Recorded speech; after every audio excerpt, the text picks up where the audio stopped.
হ্যাঁ, তো আমি যেটা অ্যাকচুয়ালি বলছিলাম সেটার মানে টার্মটা হচ্ছে CSCO, অর্থাৎ কমপ্লিট সেট অফ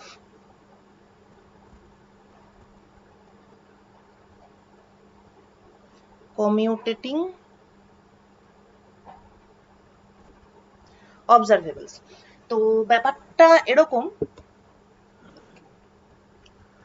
যে ধর তুই মানে দুটো প্যারালালি বলছি, ঠিক আছে? ধর তুই একটা এক্সপেরিমেন্টাল রেজাল্ট পেয়েছিস এবং তার করেসপন্ডিং থিওরিটিক্যাল পার্টটা তুই সাইমালটেনিয়াসলি ডেভেলপ করছিস। হ্যাঁ, তো প্রথম এক্সপেরিমেন্টাল রেজাল্ট হচ্ছে যে আমরা এমনিতে অ্যাটমের যে এনার্জি লেভেলগুলো পাই, হ্যাঁ, তো সেগুলো আমরা অ্যাকচুয়ালি একটাই এক্সপেরিমেন্ট, সেটারই নানান রকম, কিন্তু মূল এক্সপেরিমেন্ট হচ্ছে স্পেকট্রোস্কোপি।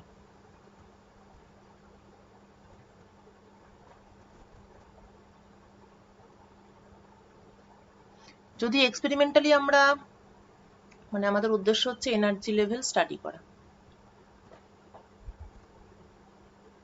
এবার সেটা যদি আমরা এক্সপেরিমেন্টালি করতে চাই তাহলে আমাকে হচ্ছে স্পেকট্রোস্কোপি স্টাডি করতে হবে, অর্থাৎ কিছুই না, ওই একটা কন্টেনারের মধ্যে নিতে হবে গ্যাস, যদি গ্যাস হয় তাহলে এভাবে নিতে হবে, দিয়ে তারপরে তুই একটা লাইট পাঠাবি ওর মধ্যে দিয়ে, সেটা মানে ফিক্সড ল্যাম্বডা হতে পারে, ফিক্সড ল্যাম্বডা হলে বোঝার সুবিধে।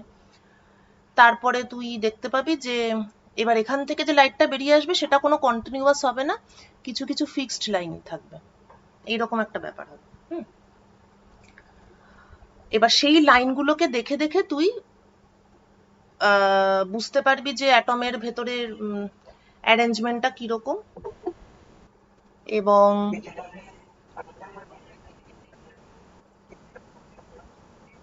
ও না না, ওইটা পুরোপুরি আলাদা, দুটোর রিজন আলাদা। এটার রিজন হচ্ছে এখানে যে আমরা কন্টিনিউয়াস লাইন পাই না, তার কারণ হচ্ছে কি বলে ওটাকে, বোর। না মানে ব্যাপারটাও আলাদা। ইটু ইটু নয়।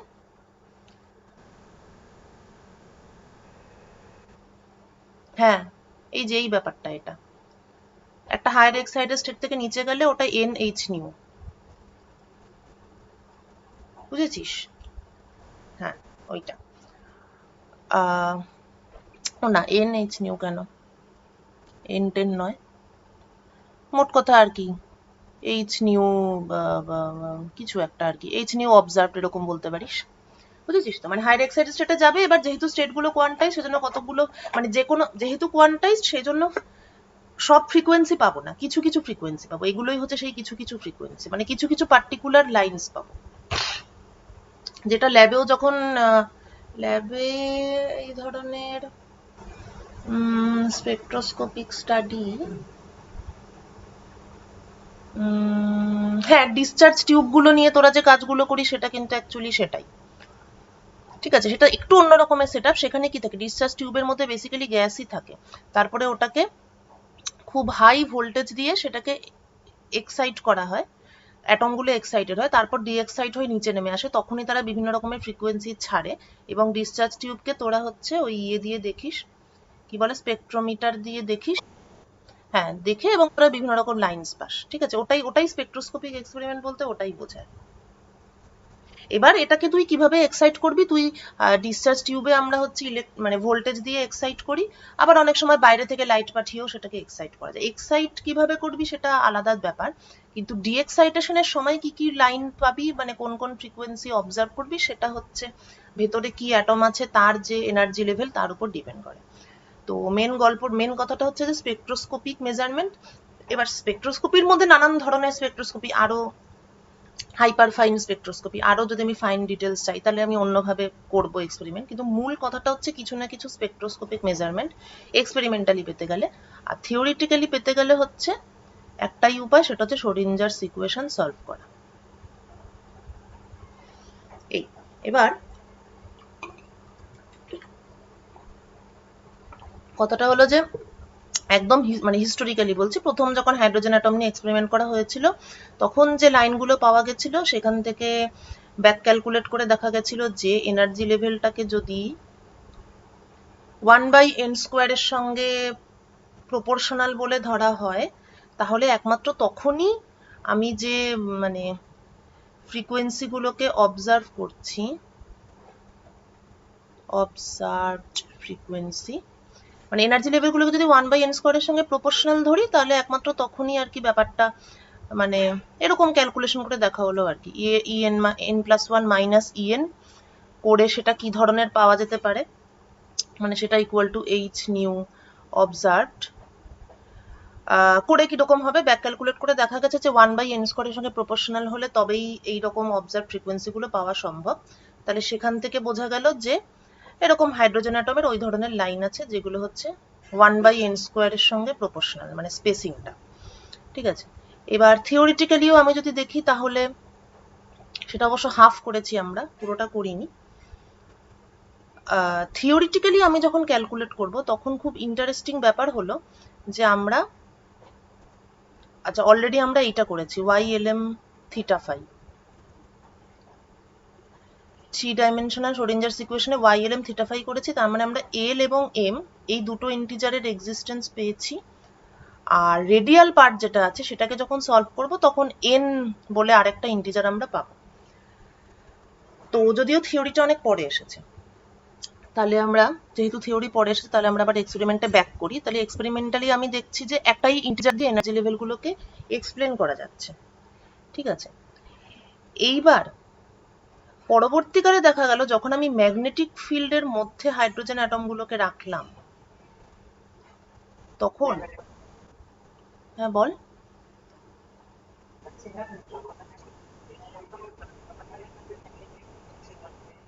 হুম হুম হুম হুম হুম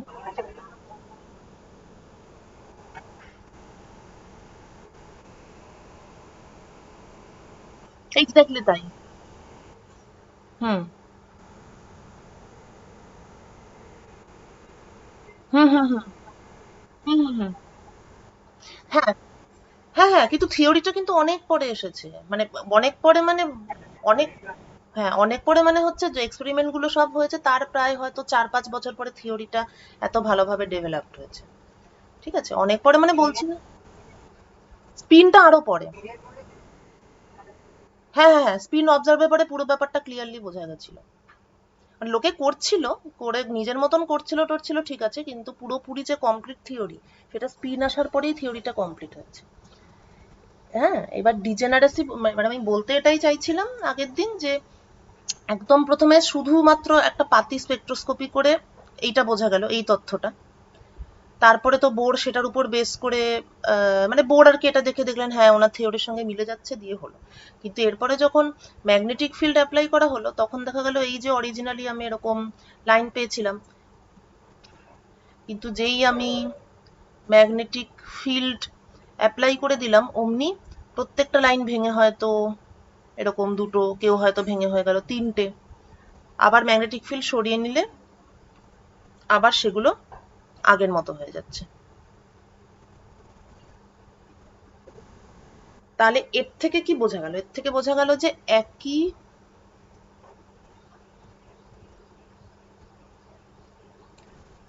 এর থেকে বোঝা গেল যে একই এনার্জিতে, অর্থাৎ এই যে EN E1 E2 E3 E4, ঠিক আছে, একই এনার্জি আইগেন ভ্যালু কিন্তু more than one energy eigen state. বিভিন্ন স্টেট, এই এক একটা লাইন পাওয়া যাচ্ছে মানে কি তার মানে আলাদা আলাদা স্টেট আছে, কারণ বিভিন্ন লাইনের মধ্যে ট্রানজিশন হওয়ার ফলেই তো এই স্পেকট্রোস্কোপিক লাইনগুলো পাওয়া যায়। নিশ্চয়ই অরিজিনালি এরকম এরকম ভাগ আছে, তার ফলেই বিভিন্ন ধরনের ট্রানজিশন হয়ে বিভিন্ন ধরনের লাইন পাওয়া গেছে। এগুলো তোরা জিম্যান এফেক্টে পড়েছিস। তো এটাই ব্যাপার, তার মানে যেহেতু ব্রেক করে যাচ্ছে তার থেকে এটাই বোঝা গেল যে আমাদের যে আগের এক্সপেরিমেন্টটা সেটা ইনকমপ্লিট ছিল, প্রথমত এটা বোঝা গেল যে প্রিভিয়াস এক্সপেরিমেন্ট ইনকমপ্লিট, এবং দ্বিতীয়ত বোঝা গেল যে যেহেতু একটা E1 এর আন্ডারে more than one eigen state আছে, সিম্পল এক্সাম্পল নিচ্ছি, দুটো আইগেন স্টেট আছে কিন্তু একটাই এনার্জি আইগেন ভ্যালু, তার মানে এটা দাঁড়ালো যে এবার আগে একদিন বলেছিলাম যে যখন আমি কেটকে রিপ্রেজেন্ট করি, কেটকে অনেকভাবে রিপ্রেজেন্ট করা যায়। একটা তো ম্যাট্রিক্স ফর্মে, কলাম ম্যাট্রিক্স। তাছাড়া অনেক সময় আইগেন ভ্যালু দিয়ে কেটকে রিপ্রেজেন্ট করা হয়, যেমন পার্টিকেল ইন আ বক্স প্রবলেমে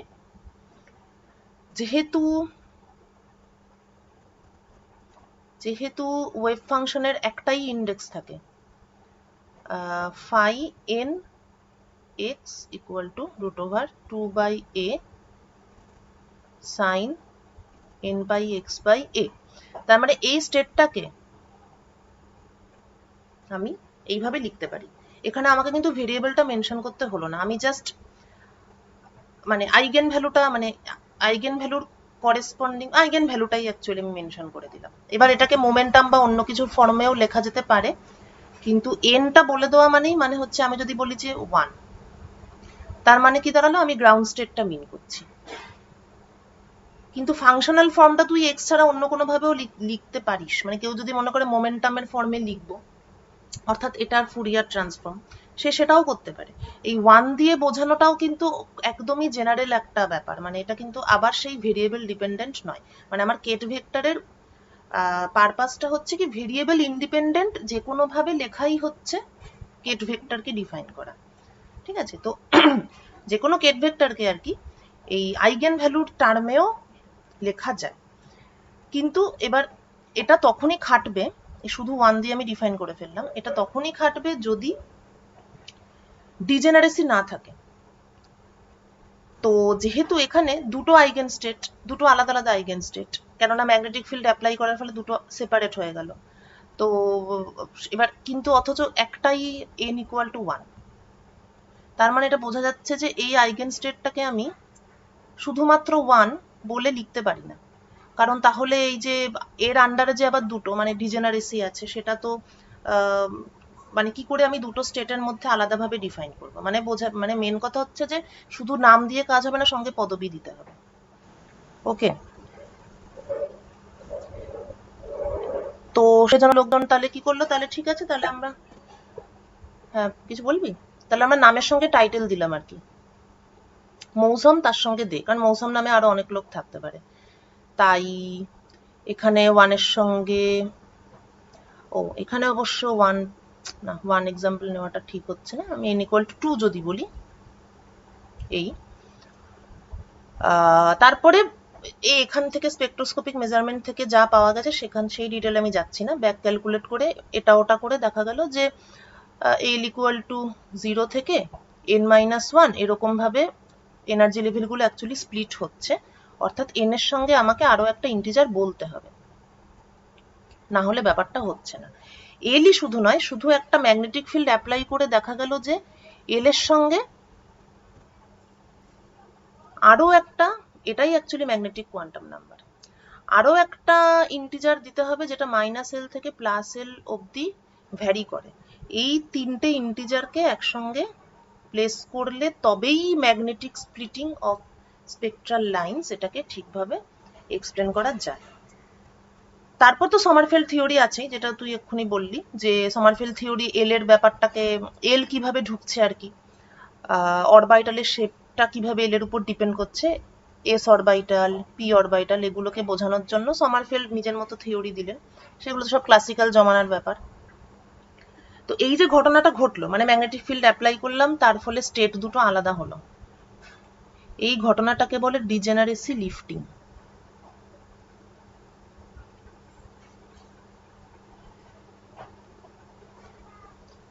ঠিক আছে, প্রথমে নাম, তারপর টাইটেল মৌসুম দে, তারপর দেখা গেল একই এনএলেও আবার একাধিক স্টেট থাকতে পারে, তাই তার সঙ্গে ঢুকলো বাবার নাম, সান অফ অমুক। তারপর সবার শেষে হচ্ছে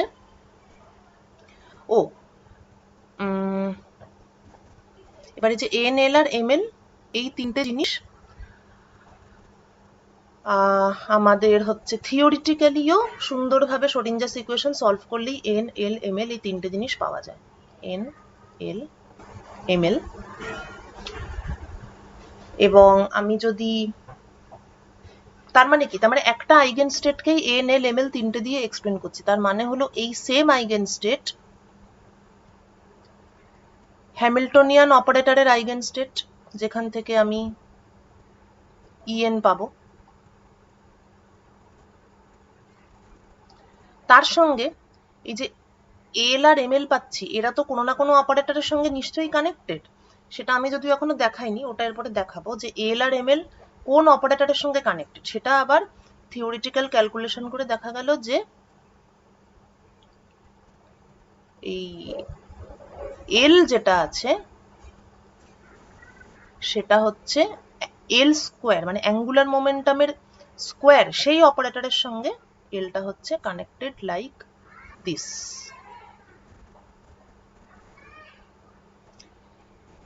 এবং এলজেডটা এইভাবে কানেক্টেড, মানে যে প্রত্যেকটা ইন্টিজার তার মানে তারা কোনো না কোনো আইগেন ভ্যালু, তার মানে তার সঙ্গে কোনো না কোনো অপারেটর অ্যাটাচড আছে। এই দুটো দেখাবো এখন, অ্যাঙ্গুলার মোমেন্টামের থিওরি যেটা করছি তো তার আন্ডারে এইটা আছে আর কি, এই দুটো দেখাবো। তো কথা হচ্ছে তাহলে এই যে এখানে ডিজেনারেসি লিফটিং হলো, এটা এক্সপেরিমেন্টাল সাইডটা, স্টেপ বাই স্টেপ আর কি কত রকম ভাবে এনার্জি ভ্যালুকে স্প্লিট করা যায় এরকম করে করে হলো। তো এই পর্যন্ত আমি যদি এসে ছেড়ে দিই তাহলে এটার সঙ্গে থিওরি এক্সপেরিমেন্ট ম্যাচ করে যাচ্ছে। আমি থিওরিটিক্যালিও পুরোটা বের করে নিলাম, এক্সপেরিমেন্টালিও বের করলাম, ঠিকই ছিল। কিন্তু তারপর ওই স্টার্ন গার্লাচ এক্সপেরিমেন্ট এসে পুরো ব্যাপারটাকে আর কি ঘেটে দিল। স্টার্ন গার্লাচ এক্সপেরিমেন্ট দেখালো যে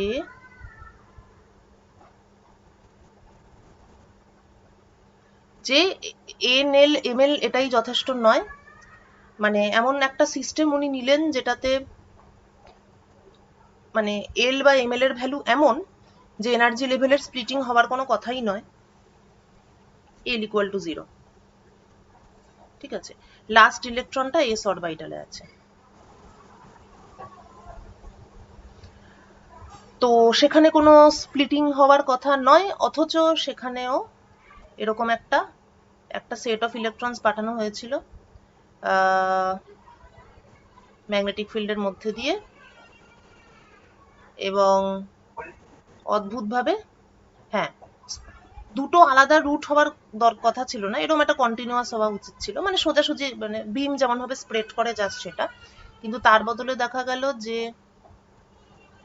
দুটো আলাদা স্পট পাওয়া গেল, তার মানে আবার কিছু একটা কোয়ান্টাইজেশন, কন্টিনিউয়াস নয় কোয়ান্টাইজেশন। তাহলে কোয়ান্টাইজেশন মানেই আবার সেই আইগেন ভ্যালু এবং আইগেন স্টেট ইত্যাদি।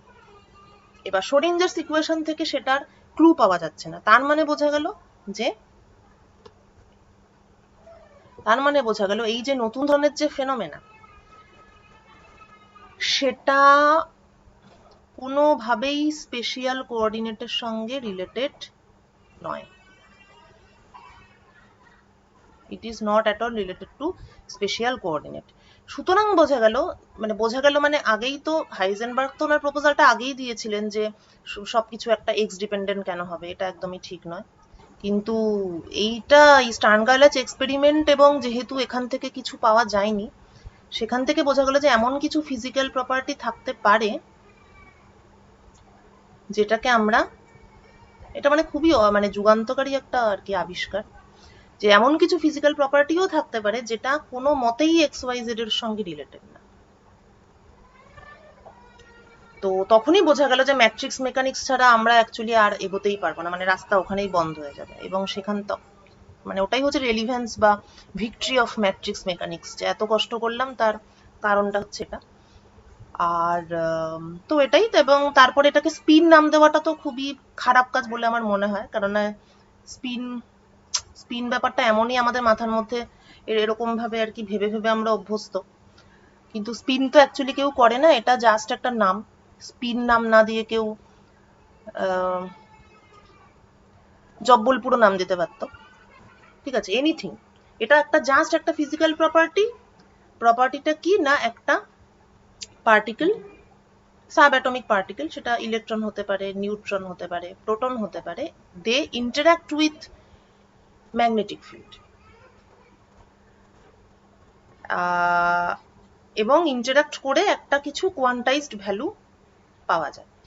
এইটা হচ্ছে একদম পাতি কথা, স্পিনের ডিফিনেশন। এইবার স্পিন নাম দেওয়ার সিগনিফিকেন্স মানে কেন দেওয়া হয়েছিল, কেননা যেহেতু ম্যাগনেটিক ফিল্ডের সঙ্গে ইন্টারাক্ট করার ফলে এই ব্যাপারটা মানে মানে এই ফিজিক্যাল প্রপার্টিটা থাকার ফলে কোনো একটা পার্টিকেল ম্যাগনেটিক ফিল্ডের সঙ্গে ইন্টারাক্ট করে, এবং ম্যাগনেটিক ফিল্ডের সঙ্গে কে ইন্টারাক্ট করে না, কোনো একটা চার্জ যেটা মোশনে আছে। মানে চার্জ যদি রেস্টে থাকে তাহলে তো ম্যাগনেটিক ফিল্ডের সঙ্গে কোনো ইন্টারাকশন নেই, কোনো একটা চার্জ যেটা মোশনে আছে। তো সেই হিসাবে একটা আর কি অ্যানালজি ড্র করে এটাকে স্পিন বলা হচ্ছে, মানে জাস্ট এটাই। তো যেহেতু দেখা গেল যে এন এল এবং এম এল ছাড়াও আরো কিছু একটা ইন্টিজার পাওয়ার সম্ভাবনা আছে, যেহেতু একটা কোয়ান্টাইজেশন আছে, তাহলে আরো একটা ইন্টিজারকে অ্যাড করা হলো, তার মানে আরো ডিজেনারেসি ছিল আর কি। এইবার গিয়ে একটা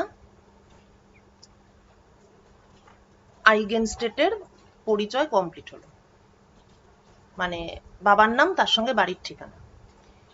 এইবার এটা ইউনিক হলো, এইটা হচ্ছে একটা ইউনিক আইগেনস্টেট। তো এই যে সেট অফ, এবার এই যে N L M L M S, তাদের জন্য রেসপন্সিবল অপারেটর গুলো কি কি, H L square L Z S Z. এই যে সেট অফ অবজারভেবলস, এগুলোকেই বলে complete set of commuting observables. Complete কেন, কেননা এই চারটে হলেই একটা স্টেটকে ইউনিকলি ডিফাইন করা যাচ্ছে। কিন্তু এখানে আমি যেটা বলতে চাই সেটা হলো যে স্টার্ন গার্লেজ এক্সপেরিমেন্ট হওয়ার আগে কিন্তু এই পর্যন্তই কমপ্লিট ভাবা হয়েছিল। তার মানে এখন যদি ফার্দার আরো কোনো এক্সপেরিমেন্ট করে কেউ দেখাতে পারে যে এর পরেও আরো কোনো এই ধরনের স্প্লিটিং হচ্ছে, সেটা সম্পূর্ণ অন্য কোনো এক্সপেরিমেন্ট হতে পারে, তখন কিন্তু বোঝা যাবে যে এই সেটটাও কমপ্লিট নয়, আরো কিছু ডিজেনারেসি বাকি থেকে গেছে। কিন্তু আপাতত আমরা যতটুকু এক্সপেরিমেন্ট করেছি তাতে এটা বলা যায় যে এই চারটে অপারেটর ধরার ফলে ডিজেনারেসি পুরোপুরি লিফটেড হয়ে গেছে। ডিজেনারেসি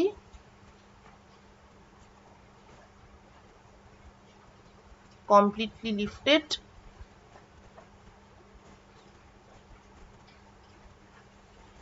এবং এখন এই স্টেটটা ইউনিকলি ডিফাইন্ড। ডিজেনারেসি একদমই নেই, ডিজেনারেসি একদম নেই মানে হচ্ছে ইউনিকলি ডিফাইন্ড, অর্থাৎ এই চারটে আইগেন ভ্যালু বলে দিলে একটাই স্টেট বোঝাবে, একাধিক স্টেট বোঝাবে না। So degeneracy is completely lifted. আর এই যে হ্যাঁ কমপ্লিট সেট অফ, আচ্ছা কমিউটেটিং অবজারভেবলস, কেননা অবভিয়াসলি যেহেতু এই আইগেন স্টেটটা এই চারটে অপারেটরেরই কমন আইগেন স্টেট, তার মানে নিশ্চয়ই এইচ আর এল স্কোয়ার কমিউট করে, এল স্কোয়ার এল জেড কমিউট করে, এগুলো প্রত্যেকটাই দেখানো যায় যেটা সবাই সবার সঙ্গে কমিউট করে, এল জেড এস জেড কমিউট করে। কমিউট যদি না করে তাহলে তো কমন আইগেন স্টেট পাওয়া সম্ভবই না। তো বক্তব্য হলো যে এবার আমি যদি কোনো একটা আননোন পার্টিকেলের সিস্টেম নিয়ে কাজ করি এবং সেটাকে মানে সেটা স্টেটগুলোকে আমি ডিফাইন করার চেষ্টা করি, তাহলে আমার থিওরিটিক্যালি যদি আমি এগোতে চাই, মনে করি, কারণ এক্সপেরিমেন্টাল সেটআপ আগের দিনই বলেছি পুরোপুরি টেকনোলজি ডিপেন্ডেন্ট, ফলে টেকনোলজি যদি যথেষ্ট না এগোয় তুই এক্সপেরিমেন্ট করতে পারবি না, কিন্তু থট এক্সপেরিমেন্ট তুই সবসময় করতে পারিস, যেটা আইনস্টাইন সবসময় করতেন। ফলে থট এক্সপেরিমেন্টের উপর তো কেউ কোনো বিধিনিষেধ আরোপ করেনি, থট এক্সপেরিমেন্ট এবং তারপর খাতায় কলমে কাজ। তো তুই যদি সেইভাবে কোনো একটা আননোন পার্টিকেলের সিস্টেম, সেটার কোনো স্টেটকে ডিফাইন করতে চাস, তাহলে তোর স্টেপ 1 হচ্ছে এই সেটটা বার করা, কমপ্লিট সেট অফ কমিউটেটিং অবজারভেবলস। আচ্ছা, এটা বার করা টার্গেট। এবার স্টেপ 2টা হবে কি, এই যে কমিউট কোন অপারেটরের সঙ্গে কমিউট করতে পারে সেইগুলোকে ক্যালকুলেট করে করে দেখা। মানে বলতে চাইছি যে আমি যদি এক্সপেরিমেন্টাল পার্টটা পুরো ছেড়ে দিই, একটা লোক যে এক্সপেরিমেন্ট কোনোদিনও করে, সে যদি হাইড্রোজেন অ্যাটমের এইটা বার করতে চাইতো, এই পুরো গল্পটা, তাহলে সে অ্যাকচুয়ালি বিভিন্ন ধরনের অপারেটর ডিফাইন করতো। ধর এইচ এর সঙ্গে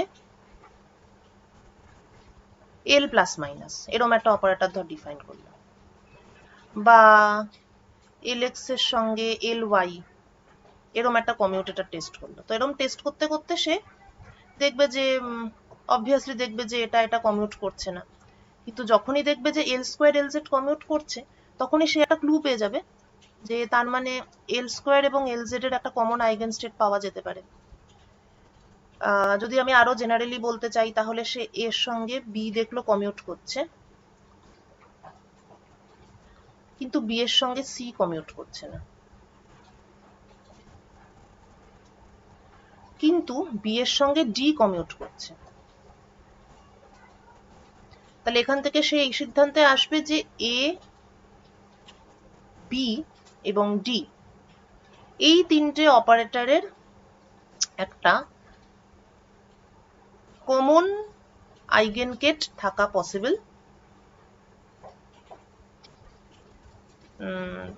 ওই আর কি, হ্যাঁ, এই তিনটে অপারেটরের একটা কমন আইগেনকেট থাকা পসিবল, এবং এই এ বি ডি মানে তাকে অনেক কিছু করতে হবে, অনেক রকমের কমিউটেটর চেক করতে হবে, করে এই যে এ বি ডি এটাই হচ্ছে আমার কমপ্লিট সেট অফ কমিউটেটিং অবজারভেবলস, এবং এইভাবে আমি সেই আননোন পার্টিকেলের কেটকে ডিফাইন করতে পারি। তো এটা হচ্ছে থিওরিটিক্যাল পার্ট, যে কিভাবে তুই ডিজেনারেসি লিফট করবি এবং একটা স্টেটকে তুই কিভাবে ডিফাইন করবি। এবং এই ব্যাপারটা তোরা যত ওই যেই পেপারগুলো ওখানে শেয়ার করা হয়, ঠিক আছে, তো থিওরির পেপারগুলো একটু দেখবি, মানে বিভিন্ন আননোন পার্টিকেল থিওরিটিক্যালি প্রেডিক্ট করা হয়, যেগুলো স্টাডি করা হয়, সেগুলো কিন্তু এভাবেই কেটগুলোকে, কেটগুলো তো আমাকে লিখতে পারতে হবে, হয় আমাকে ম্যাট্রিক্স দিয়ে লিখতে হবে, নয় আমাকে এইরকম ভাবে লিখতে হবে আইগেন ভ্যালু দিয়ে। তো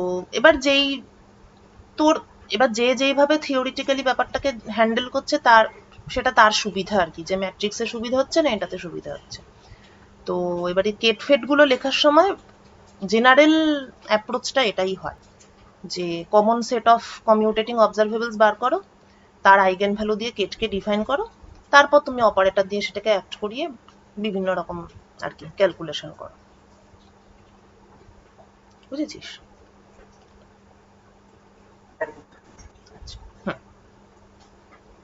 একটু আর্কাইভ খুলে একটু দেখবে এই রিলেটেড পেপারগুলো, তাহলে আরো ভালো মানে বুঝতে পারবে যে এগুলো মানে ঠিক এক্সাক্ট মেথডটা কিরকম।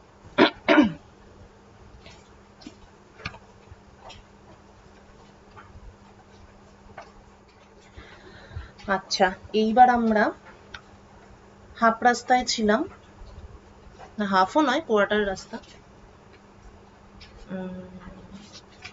আমরা করছিলাম হচ্ছে YLM থিটা ফাই এর এল এবং এমটা কি সেটা হচ্ছে আমাদের কোশ্চেন ছিল। এল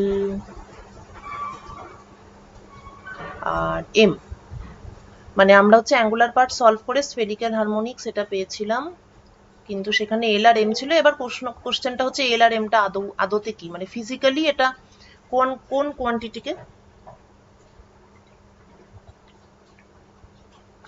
বোঝাচ্ছে। তারপরে কি বলেছিলাম, যেহেতু এটা একটা অ্যাঙ্গুলার থিটা ফাই এই সমস্ত ব্যাপার আছে, তাই এরকম একটা ধরে নেওয়া হতে পারে যে এটা somewhat related to angular momentum. এবার অ্যাঙ্গুলার মোমেন্টাম ক্লাসিক্যালি, কারণ ক্লাসিক্যাল ফিজিক্সটা তো ডেইলি লাইফে ভেরিফাইড, তাই ওগুলো হোল্ড করাতেই হবে। L equal to R cross P, সেখান থেকে আমরা এলএক্স, এলওয়াই, এলজেড পেয়েছিলাম, তারপর আমরা কমিউটেটর বের করলাম,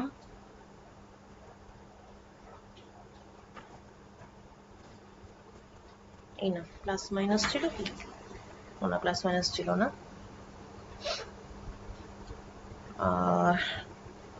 আই এইচ কাট এলজেড ইত্যাদি। তারপরে আমরা হঠাৎ করে একটা অপারেটর ডিফাইন করলাম, সেটা হচ্ছে এল প্লাস মাইনাস। কিন্তু তারপরে আমরা দেখতে পেলাম যে এটা মোটেই হঠাৎ করে ডিফাইন করেছে, কিন্তু সেটা খুবই কাজের জিনিস, কেননা এল প্লাস যদি কোনো কেটের উপর অ্যাক্ট করানো হয়, তাহলে দেখা যাচ্ছে যে ওর যে আইগেন ভ্যালু ছিল মানে এল জেড এর রেসপেক্টে, LZ এর রেসপেক্টে আইগেন ভ্যালু ছিল মিউ, সেটা L প্লাস অ্যাক্ট করালে এইচ কাট ইউনিট বেড়ে যাচ্ছে, আর L মাইনাস অ্যাক্ট করালে এইচ কাট ইউনিট কমে যাচ্ছে। ঠিক আছে, কিন্তু ওইটা একই থাকছে, L স্কোয়ারের করেসপন্ডিং যে আইগেন ভ্যালু ছিল ল্যামডা, সেই জিনিসটা সেম থাকছে, ওটার কোনো চেঞ্জ হচ্ছে না। তো তার মানে দাঁড়ালো যে এটা বেসিক্যালি ল্যাডার অপারেটর, যাদের কাজ হলো to increase or decrease the value of eigen value of z component of angular momentum by unit h cut. ওকে, এবার এতটা হয়েছিল। তারপরে যেটা বলেছিলাম সেটা হচ্ছে যে এগুলো অবভিয়াসলি অনন্তকাল ধরে তো বাড়তে পারে না, কেননা আমার এল স্কোয়ারটা তো ডেফিনিট, মানে অ্যাঙ্গুলার মোমেন্টামের যে ম্যাগনিটিউডের স্কোয়ার সেই ল্যামডাটা তো ফিক্সড। তার মানে এল জেড যে অ্যাঙ্গুলার মোমেন্টামের যে জেড কম্পোনেন্ট, সেটা মানে বাড়তে বাড়তে অনন্তকাল ধরে বাড়তে থাকলো বা কমতে কমতে কমতেই থাকলো, সেটা কখনোই নয়। কোথাও একটা আপার লিমিট আছে এবং কোথাও একটা লোয়ার লিমিট আছে। তো আমি ধরি যে এই আপার লিমিট অর্থাৎ টপমোস্ট আইগেন স্টেট, সেটা হচ্ছে এফটি, এবং সবচেয়ে নিচের যে আইগেন স্টেট সেটা হচ্ছে এফবি। তাহলে এফটি যেহেতু টপমোস্ট, তার মানে নিশ্চয়ই এটার উপরে আর কোনো স্টেট নেই, সুতরাং দিস ইজ জিরো, এর উপরে আর কোনো আইগেন স্টেট নেই। আবার বটম মোস্টের ক্ষেত্রে ওটা যেহেতু সবচেয়ে নিচে, তার নিচে আর কিছু নেই, সুতরাং L minus FB, this is zero. Very important, এখান থেকেই পরের জিনিসগুলো বেরোবে।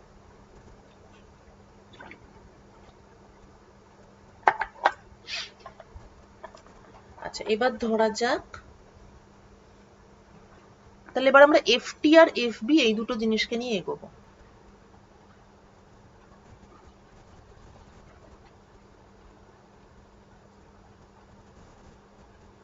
প্রথমে এফটির উপর কনসেন্ট্রেট করি, টপ মোস্ট আইগেন স্টেট। আচ্ছা, এই এফটির উপর যদি এলজেড অ্যাক্ট করানো হয়,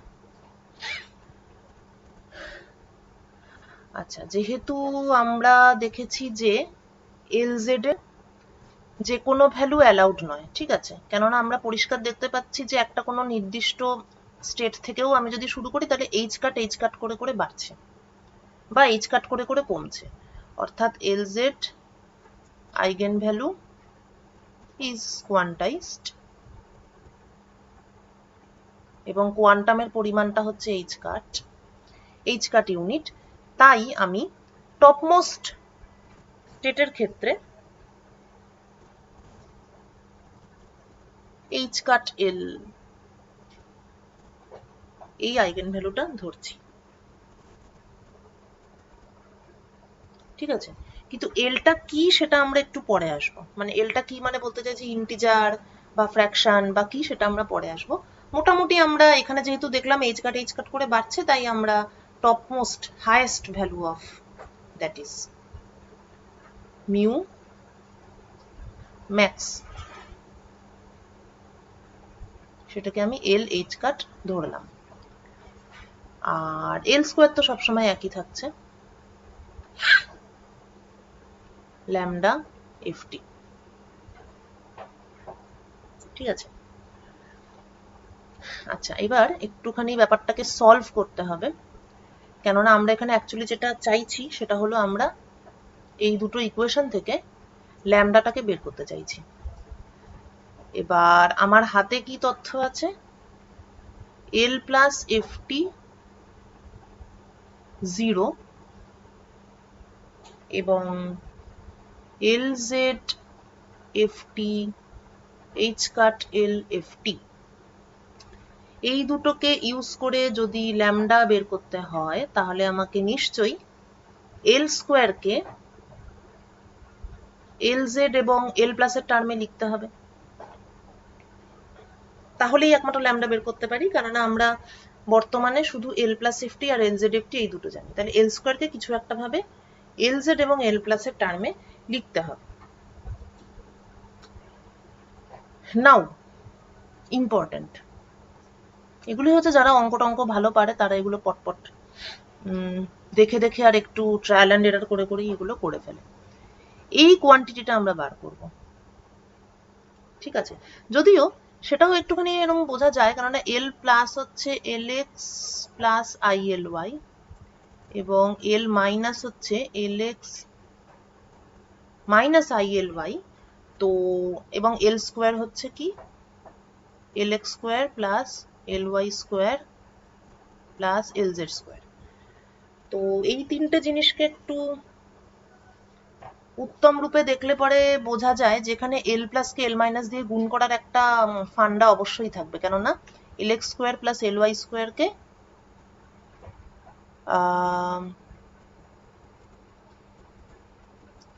Lx plus ILy Lx minus ILy এই ধরনের মানে এইভাবে ভেঙে লেখা যেতে পারে। যদিও এটা পুরোপুরি কারেক্ট নয় অবশ্যই, মানে এটাকে আইডিয়ালি এরকম মোটেও লেখা যায় না, বিকজ কেননা এগুলো অপারেটর, তাই এখানে অর্ডারটা ম্যাটার করে, ঠিক আছে? কিন্তু আমি বলতে চাইছি আমি যে হঠাৎ করে এইটা বের করলাম, সেটা মানে কেন করলাম সেটার একটা ধারণা এখান থেকে পাওয়া যায়, কেননা এখানে Lx square plus Ly square আছে এবং L প্লাস L মাইনাস কে গুণ করে সেখান থেকে কিছু একটা বেরোতে পারে। কিন্তু এটা অপারেটর, তাহলে আমাকে অর্ডারটা বজায় রেখে গুণ করে দেখতে হবে যে আমি কি পাচ্ছি। Lx plus minus ILy Lx minus plus ILy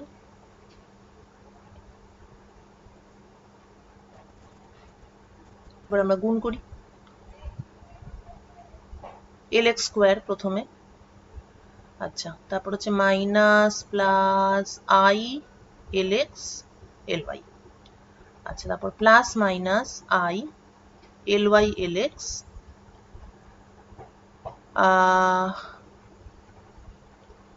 তারপর হচ্ছে প্লাস মাইনাস মাইনাস মাইনাস তারপর I স্কোয়ার অর্থাৎ প্লাস Ly স্কোয়ার। আগেই যেটা বলছিলাম যে আইডিয়ালি এটা আর ওটা সেম নয়, কারণ এটা operator. Lx square plus Ly square এই পোর্শনটা পেয়েছি। এবার মাইনাস প্লাস কমন নিয়ে যদি লিখি তাহলে Lx Ly minus Ly Lx, অর্থাৎ একটা কমিউটেটর ঢুকে যাচ্ছে এবং এটার ভ্যালু আমরা জানি Lx, Ly হচ্ছে IH কাট Lz। বসিয়ে দাও, তাহলে এটার জায়গায় আমি এটা বসিয়ে দিই L square minus Lz square, আর এটার জায়গায় আমি I into IH cut Lz বসাই, যেখান থেকে এটা পাওয়া যাচ্ছে যে L square is L plus minus L minus plus plus Lz square minus plus H cut Lz।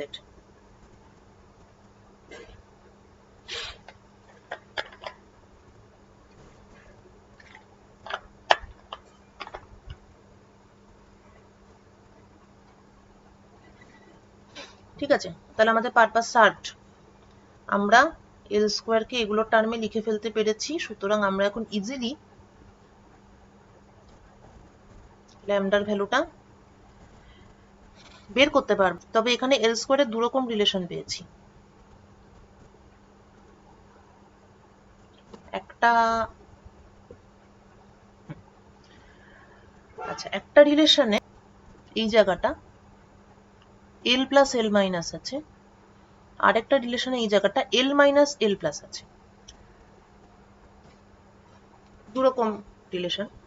যেহেতু বর্তমানে আমার অ্যাভেলেবল ডেটা হচ্ছে এল প্লাস এফটি 0, এবং আমাকে তো আলটিমেটলি কি করতে হবে, এখানে এফটি বসাতে হবে, ঠিক আছে, ডান দিকটাতে। তো বোঝা যাচ্ছে যে এইটা মানে ফার্স্ট রিলেশনটা ইউজ করে আমার কোনো লাভ হবে না, কারণ এটা আমি জানি না, এল মাইনাস এফটি এটা আমি জানি না, কিন্তু এল প্লাস এফটি এটা আমি জানি, এল প্লাস এফটি হচ্ছে 0। তাই আমি এখানে অ্যাকচুয়ালি এখানে দুটো রিলেশন পেয়েছি, কিন্তু আমি এইটা নিচেরটা ইউজ করব।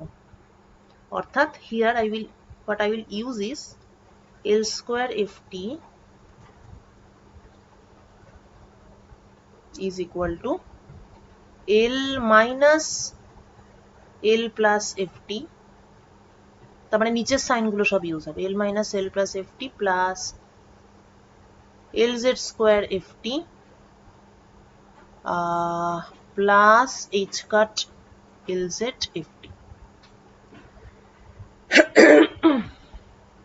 বুঝে গেছে?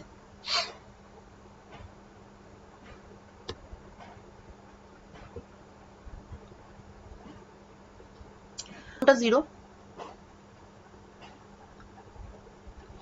তারপর হচ্ছে Lz square ft মানে হলো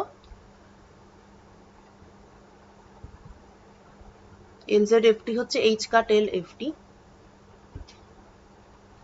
so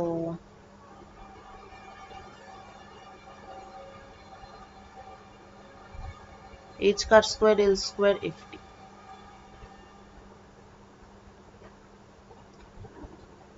plus h cut L ft,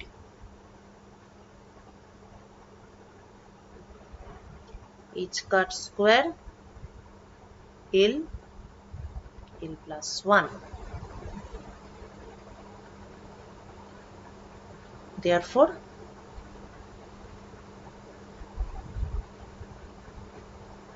এইটা হচ্ছে L স্কোয়ার এর eigen value.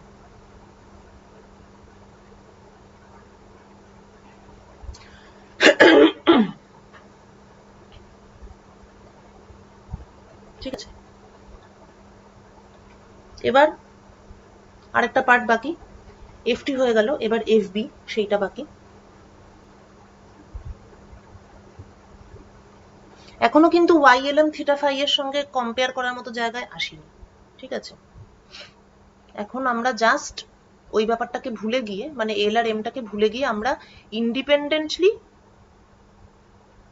Theory of angular momentum develop করছি, এবং সেখানে এই জায়গায় এসেছি যে h cut square L into L plus 1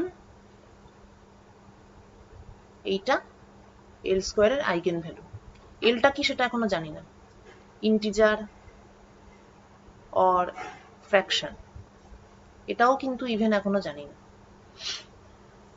এবার আমরা এফবির ক্ষেত্রে অ্যাপ্লাই করি, L minus FB 0, L square FB is lambda FB, so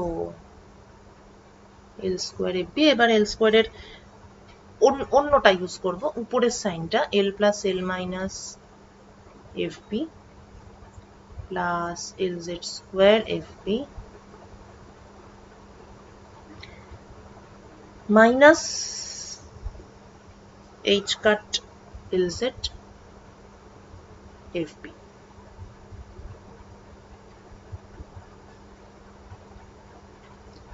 zero,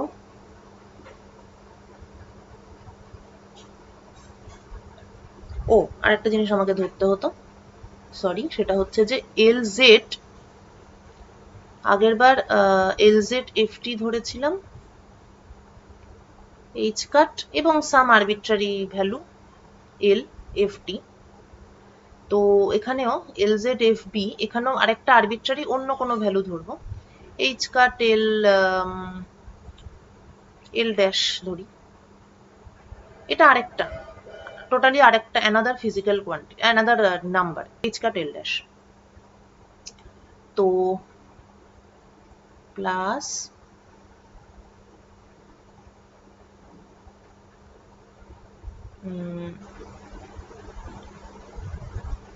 h cut square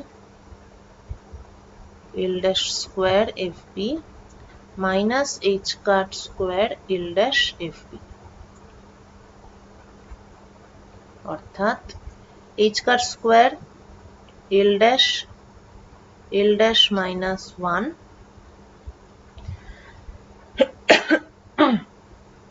fb। ঠিক আছে, তো আগের পার্টটা থেকে পেলাম যে টপমোস্ট স্টেটের ক্ষেত্রে আর কি lambda equal to h cut square l into l plus 1 পেয়েছি, আর বটম মোস্ট স্টেটের ক্ষেত্রে থিওরি অ্যাপ্লাই করে h cut square l dash minus 1 পেয়েছি।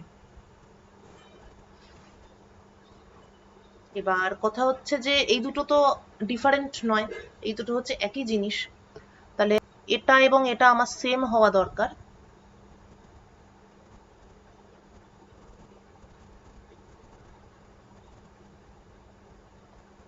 এইটা হওয়া উচিত।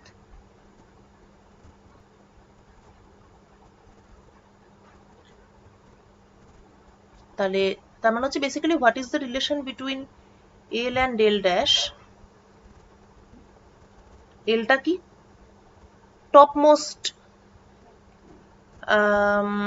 স্টেটের ক্ষেত্রে এল জেড এর আইগেন ভ্যালু, এল ড্যাশ হচ্ছে বটম মোস্ট স্টেটের ক্ষেত্রে এল ড্যাশের আইগেন ভ্যালু। তার মানে এখন আমরা এল আর এল ড্যাশের মধ্যে রিলেশনটা বার করব, কোথায় শুরু হবে আর কোথায় শেষ হবে তাদের মধ্যে একটা relation.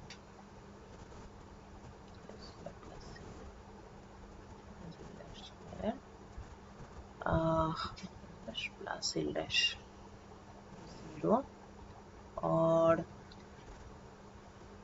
l square minus l dash square, so it is l plus l dash l minus l dash plus l plus l dash।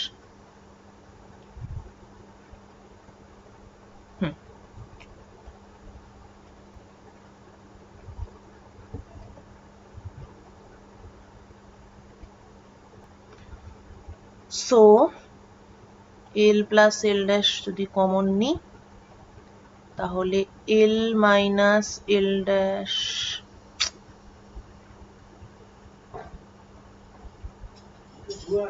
plus 1 equal to 0।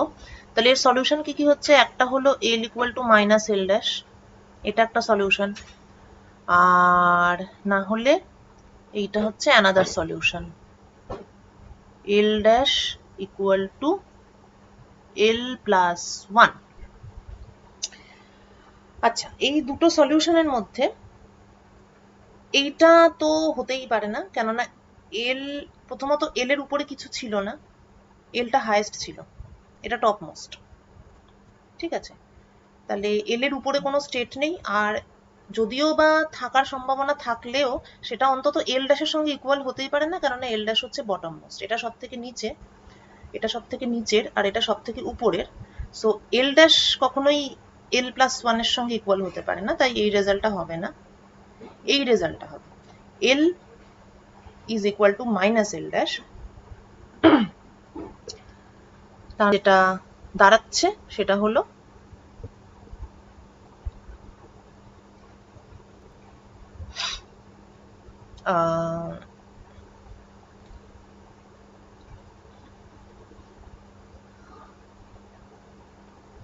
L Z F T, এটা যদি হয় এল এইচ কাট তাহলে L Z F B এটা হবে minus L H cut. একদম নিচেরটা it is minus L H cut L জেডটা, আর একদম উপরে it is plus L H cut, এবং এর মধ্যে এরা বিভিন্ন স্টেটে এরকম ভাবে আর কি একদম নিচ থেকে একদম উপরে যাওয়া যায়, যেখানে প্রত্যেকটা স্টেটে এইচ কাট করে করে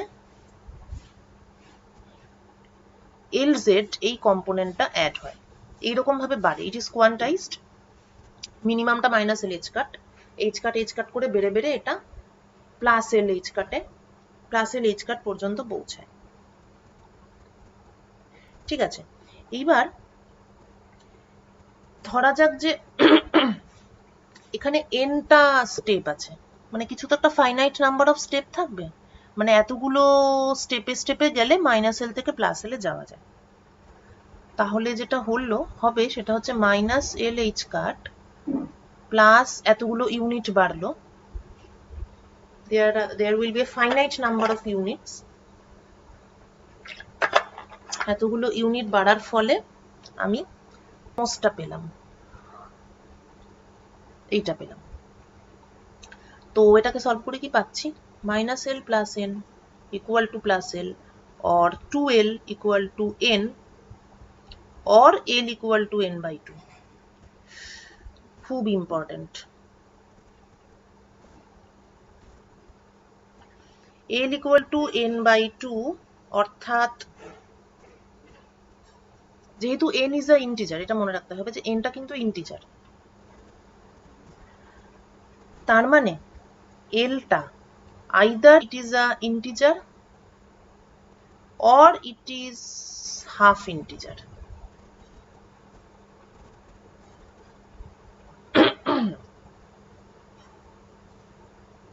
আর কোনো ফ্র্যাকশন নয় এটা, ঠিক আছে, হয় ইন্টিজার হবে নয় হাফ ইন্টিজার হবে। তাহলে জাস্ট এই এতটাই ইনফরমেশন পাওয়া যাচ্ছে ল্যাডার অপারেটর ইউজ করে। ওকে, তাহলে কি কি ইনফরমেশন পাওয়া গেল, আমরা একটু ইন আ নাটশেল ইনফরমেশন যা পাওয়া গেল সেটা হচ্ছে এরকম যে এল স্কোয়ার এফ, এইটা হচ্ছে এইচ কাট স্কোয়ার এল, এল প্লাস ওয়ান এফ প্রথমত। দ্বিতীয়ত হচ্ছে এল জেড এফ, এটা হচ্ছে এম এইচ কাট এফ, যেখানে এমটা মাইনাস এল থেকে প্লাস এল পর্যন্ত রান করবে এবং এল এর ভ্যালুটা 0, হাফ, 1, 3/2 এরকম করে করে চলতে থাকবে, আর এম এর ভ্যালুটা মাইনাস এল প্লাস 1 এরকম করে করে এল মাইনাস 1 এল। সুতরাং এই যে আইগেন স্টেট এফ, সেটাকে তার মানে বোঝা যাচ্ছে যে it is a common eigen state of L square and L Z. আগেই আমরা দেখেছি যে L square L Z commute করে, তাহলে এটাকে ডিফাইন করতে গেলে দুটো ইন্টিজার বলে দিতে হবে, একটা এল আর একটা এম।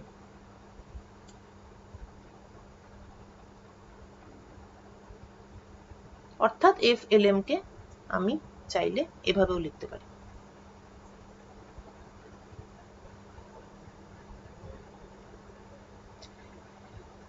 এখানে আমরা at the end of the story আমরা যেটা পাচ্ছি সেটা হলো আমরা eigenvalues of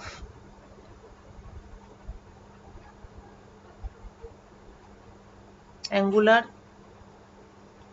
momentum operators, এই জিনিসটা আমরা পাচ্ছি।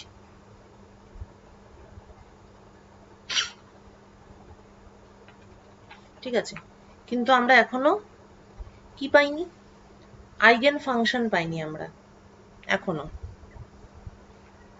নেক্সট স্টেপ হচ্ছে to find out the eigen function, এবং আইগেন ফাংশন বের করার সময় আমরা দেখব এই আইগেন ভ্যালুকে ইউজ করব, কেননা ম্যাট্রিক্সেও তোরা যখন আইগেন ফাংশন সলভ করিস তখন তোরা অ্যাকচুয়ালি কি করিস, প্রথমে একটা আরবিট্রারি থাকে আইগেন ভ্যালু ইকুয়েশনটা লেখা হয় equal to lambda something this, তারপর এটাকে ল্যামডাটাকে বাদিকে এনে প্রত্যেকটা এই ডায়াগোনালের সঙ্গে minus lambda minus lambda minus lambda ঢুকে গেল, তারপরে ডিটারমিনেন্টটাকে 0 সেট করে ল্যামডাটাই আগে বেরোয়।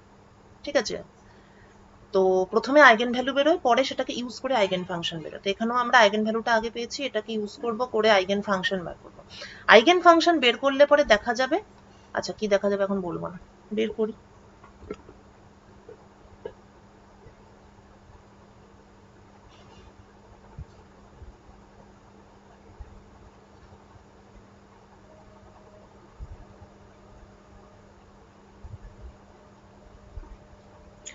আচ্ছা, আইগেন ফাংশন বের করার সময় যেহেতু আমরা থিটা ফাই এর টার্মেই বের করতে চাই, তাই এলটাকে স্ফেরিক্যাল পোলার কোঅর্ডিনেটে লিখব। R cross P R cross h cut by I grad equal to spherical polar coordinate যেটা সেটা del del r plus theta 1 by r del del theta phi cap 1 by r sin theta del del phi এবং r is r cap। তাহলে আমি যদি cross product নিই r cross grad এবং সেখানে যদি আমি এইটা ইউজ করি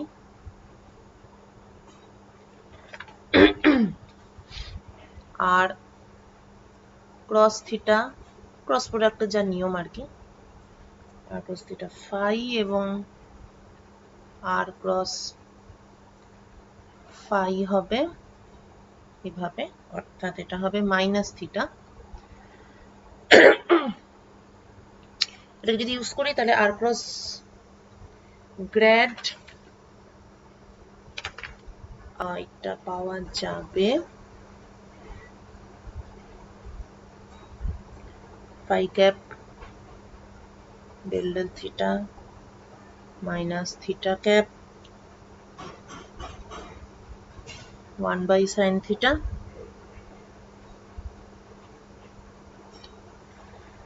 del del phi। ঠিক আছে, এটা ক্যালকুলেশনটা খুব সিম্পল, এটা নিজেরা করবি। অতএব আমরা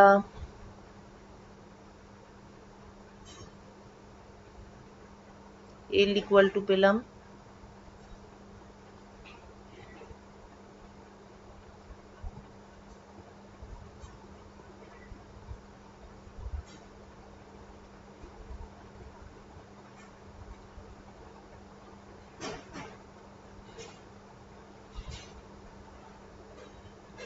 এইটা পেলাম। ওকে, এবার এখান থেকে আমরা এক্সট্রাক্ট করব Lx Ly এবং Lz। কেন এটা করতে হবে? কেননা আমাদের যে আইগেন ভ্যালুগুলো বেরিয়েছে তার মধ্যে একটা ছিল Lz এর আইগেন ভ্যালু। ঠিক আছে, এবং এল স্কোয়ারকেও আমরা যেভাবে লিখেছিলাম সেটা কিন্তু এল প্লাস এল মাইনাস এরকম এবং Lz এর টার্মে। তো ফলে আমরা অ্যাকচুয়ালি যেটা চাইছি সেটা হলো আমরা Lx Ly Lz এগুলো চাইছি, কিন্তু in terms of theta phi. তার জন্য এইভাবে অ্যাপ্রোচটা করতে হয়েছে।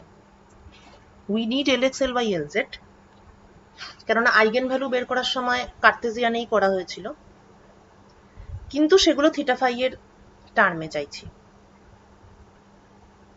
ঠিক আছে, তো সেটা এমনিতে ভেরি সিম্পল। এখানে যেটা পেয়েছি সেটাকেই এবার কি করতে হবে, ফাই ক্যাপ আর থিটা ক্যাপের জায়গায়, এটাও কার্ভিলিনিয়ার কোঅর্ডিনেটস এর standard result, is cos theta cos phi I cap plus cos theta sin phi j cap minus k cap sin theta, এবং phi cap is minus I cap sin phi plus j cap cos phi। এগুলো যদি যারা একটু problem মাঝে মাঝে solve করিস তাদের তো এগুলো করে আর কি, তাদের তো একটু মুখস্থ টাইপের হয়েই যায়। আর যদি ঘেটে যায় পরীক্ষার হলে গিয়ে তাহলে আগেই পড়েছিলি, আমি আর একবার স্মরণ করিয়ে দিচ্ছি, সেটা হলো যে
এটা ছবি থেকে করা মুশকিল, মানে বলতে অ্যাকচুয়ালি আরো কিছুটা সময় লাগবে।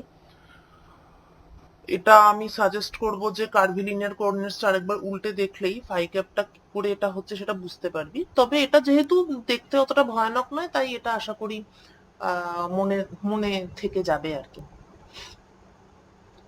ঠিক আছে, একটু কার্ভিলিনিয়ার কোঅর্ডিনেটস দেখে নিস তাহলে বুঝতে পারবি যে ফাই ক্যাপটা এটা কেন হচ্ছে, minus I cap sine phi plus J cap cos phi.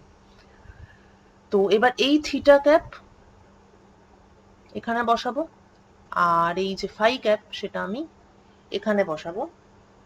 তাহলেই পুরো এল ভেক্টরটাকে আমি আই জে কে টার্মে ভাঙতে পারবো, যেখান থেকে আমি এল এক্স এল ওয়াই আর এল জেড পাবো। ঠিক আছে, থিটা ক্যাপ আর ফাই ক্যাপ যদি বসিয়ে দিই এল ভেক্টরের মধ্যে, তাহলে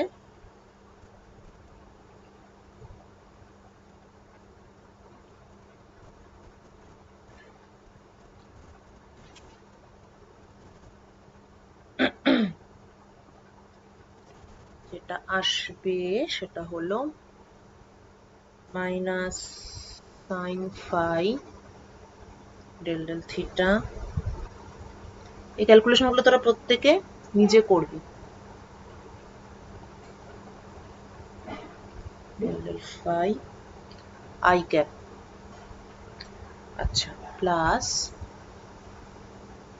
cos phi del del theta minus sin phi cot theta del del phi j cap plus h cut by I del del phi k cap। এটা হচ্ছে এল ভেক্টর। অতএব এখান থেকে পরিষ্কারভাবে এল এক্স এল ওয়াই এবং এল জেড তিনটেকেই দেখতে পাওয়া যাচ্ছে।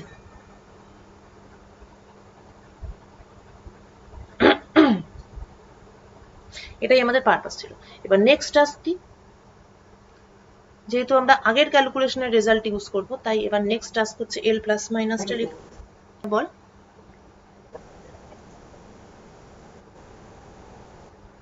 ও আচ্ছা, না হবে না। ও হ্যাঁ, ঠিক, রাইট। হ্যাঁ, আচ্ছা, এই প্রসঙ্গে আরেকটা জিনিস বলি, সেটা হচ্ছে এল জেডটা, মানে এটা তো পুরোটা লাগবে ঠিক আছে আইগেন ফাংশন বের করার জন্য, কিন্তু এই যে এইটা L Z equal to H cut by I del del phi, এই অপারেটরটা উপর বেস করে জীবনে অনেক অঙ্ক পাবি বিভিন্ন পরীক্ষায়। যাই হোক, আমি করাবো, পরে করাবো। আচ্ছা, এবার আমাদেরকে এল প্লাস মাইনাস লিখতে হবে।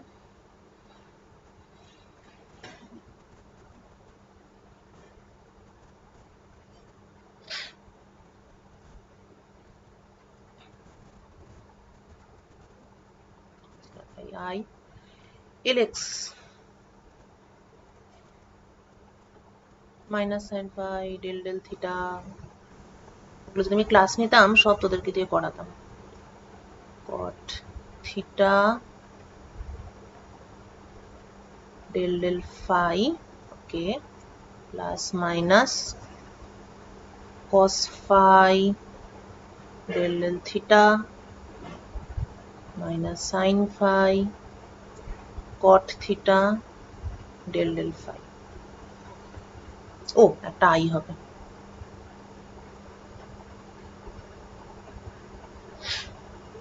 এবার এটাকে একটু রিঅ্যারেঞ্জ করব। রিঅ্যারেঞ্জ করে ডেল ডেল থিটার সঙ্গের টার্মগুলোকে একসঙ্গে লিখবো, ডেল ডেল ফাই গুলোকে একসঙ্গে লিখবো, কেননা তাহলে এটা একটা সুন্দর সিম্পলিফিকেশন হবে। এইচ কাট পাই আই, আচ্ছা প্রাথমিকভাবে এটা বাইরে থাক, দেখি ভেতরে কি আসছে। Minus sine theta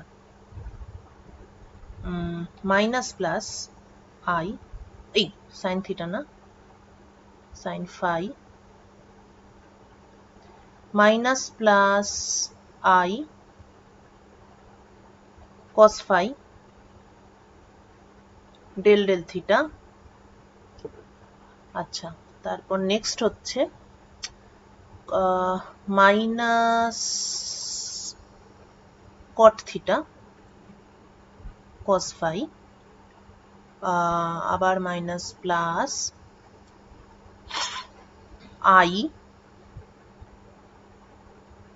sine phi del del phi.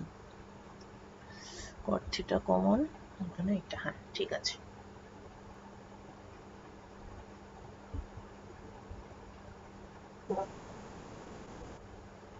কার সাইন চেঞ্জ হবে বলতো?